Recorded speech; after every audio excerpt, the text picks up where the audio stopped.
食べ放題。食べ放題に初心者って。食べ放題は店との勝負よ。経験も技術も必要よ。飲み物は控えめに、値段の高いものを狙う。あとは料理は食べきれる量をとってゆっくり食べること。なんでゆっくりなんだよ。食べ放題で上品ぶってもしょうがないだろう。とにかくどんどん食べなきゃ。初心者に限ってそういうこと言うんだよね。食べ放題はマラソンよ。元を取ろうと思ったら、とにかく最後までペースを崩さずに食べ続けることだよ。そうなんだ。どうしてそんなに詳しいの？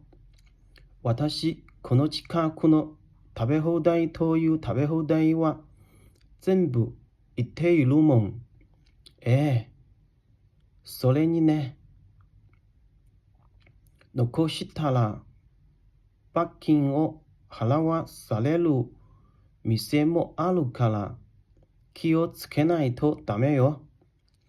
先週も友達と焼肉の食べ放題に行ったんだけど、危うく罰金を払わされるところだったんだけど、だから、それでどうなったの？最後の力を振り絞って私が食べたわよ。罰金払うくらいなら頑張った方がずっとマシだと思って。